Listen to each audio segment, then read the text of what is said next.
Hello guys, how are you doing? I hope you're doing well. Alors aujourd'hui, on va voir un petit dialogue, ok? On peut voir ici que c'est en français. Alors, on va essayer de traduire ça en anglais, ok? Par exemple ici, comme on peut le voir, Moussa a dit, Salut Ahmed, tu as l'air inquiet. Qu'est-ce qui se passe? Alors, comment vous allez dire ceci en anglais? Comment on va dire ceci en anglais? Ça, c'est très facile, ok? Parce qu'on a ici, Salut Ahmed. Salut Ahmed. En anglais, on va dire tout simplement, Hi. Hi, Ahmed. Or we can even say, on peut même dire, Hello, Ahmed. Hello, Ahmed. Yes. Hi, Ahmed. Alors, tu as l'air inquiet. Comment on va dire tu as l'air inquiet? Mhm. Qui c'est? Tu as l'air inquiet. Very good. Tu as l'air inquiet. En anglais, on dit tout simplement, You look worried. OK? You look worried. Voilà. You look worried. Tu as l'air inquiet. Very good. Donc ici, pour dire par exemple, tu as l'air, ok, tu as l'air, c'est toujours you look avec un adjectif. Par exemple, tu as l'air triste, you look sad. Very good. Tu as l'air triste, you look sad. Tu as l'air heureux, you look happy. Very good. Tu as l'air heureux, you look happy. Voilà. Donc ici, vous avez bien compris comment on va dire tu as l'air inquiet. Donc, salut Ahmed, tu as l'air inquiet. Hi Ahmed, you look worried. Alors ici, qu'est-ce qui se passe? Comment on va dire ceci en anglais? Mhm. Qu'est-ce qui se passe? Ici, pour dire qu'est-ce qui se passe, on a plusieurs façons de dire ça. Puisqu'on veut savoir vraiment ce qui va euh, avec Ahmed, puisqu'il est un peu inquiet, il a l'air inquiet. Donc ici, on a plusieurs possibilités. D'abord, on peut demander, par exemple, What's wrong? Hmm? What's wrong? Voilà. What's wrong, littéralement, ça veut dire qu'est-ce qui ne va pas. Mais ça, c'est bien ici, parce que il a l'air inquiet, donc on peut lui demander What's wrong? Qu'est-ce qui ne va pas?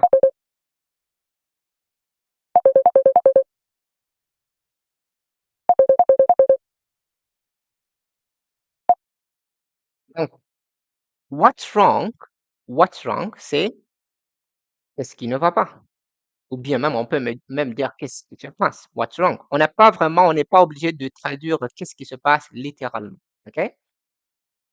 Voilà. On doit tout simplement rester dans le même contexte.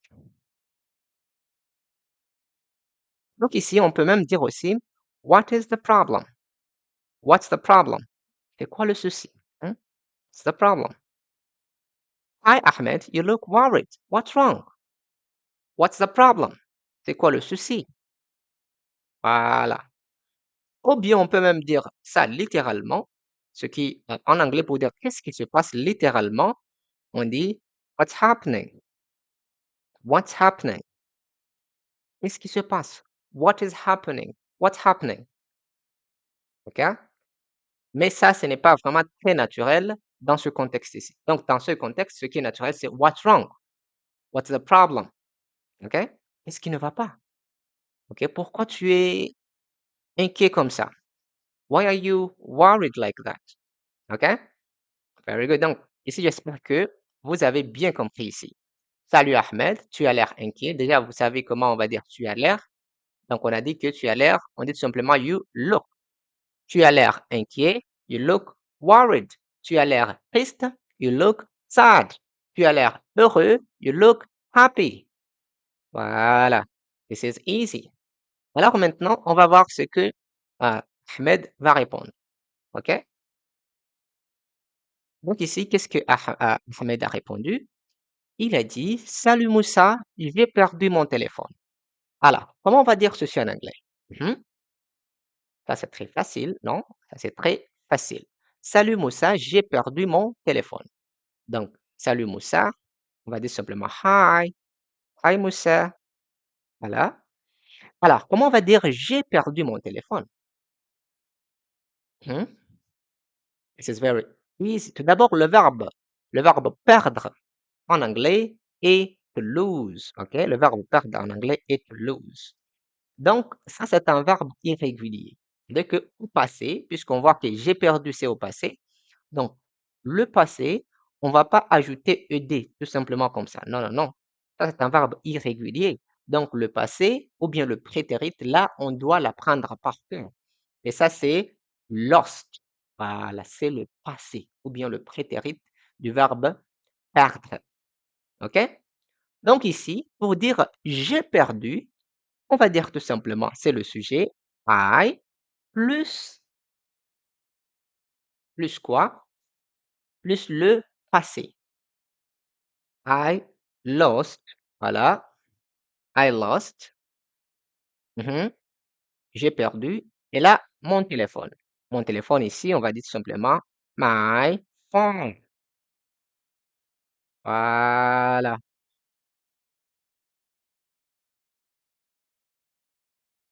Salut Moussa, j'ai perdu mon téléphone. En anglais, on va dire simplement Hi Moussa, I lost my phone. OK? Yes. Ou bien on peut même dire, en utilisant le present perfect, I have lost my phone. Yes. On peut dire ça. All right. Donc, on va continuer. Alors, qu'est-ce que Moussa a dit? Ah bon? Contexte. Contexte que tu l'as perdu. Quand avez-vous perdu le téléphone? Contexte que tu l'as perdu. Alors, comment on va dire ceci en anglais? Contexte, tu l'as perdu. Contexte, c'est la même chose avec quand. OK? C'est when. Quand est-ce que, ou bien quand c'est when. Quand l'avez-vous perdu? Comment on va dire ceci en anglais? Si on va dire tout simplement when did you lose it? Voilà. When did you lose it? Quand tu l'as perdu. Ici, si on supprime le it ici, ça va être when did you lose? Quand avez-vous perdu? Mais ici, on parle du téléphone. Quand l'avez-vous perdu? Ou bien quand tu l'as perdu? Contexte que tu l'as perdu. Ici, c'est when did you lose it? Voilà. When did you lose it? Et là, qu'est-ce qu'Ahmed a dit? Il a dit, je ne suis pas sûr, mais je pense que je l'ai oublié dans le bus. Mhm. Je ne suis pas sûr. Je ne suis pas sûr. Ça, c'est très facile. On va dire tout simplement, I am not sure. I am not sure. Je ne suis pas sûr. Mais je pense que je l'ai oublié dans le bus. Mhm. Je ne suis pas sûr, mais je pense que. But I think que je pense que. But I think. Voilà, mais je pense que. Ici, que ici n'est pas vraiment obligatoire. On peut dire tout simplement but I think.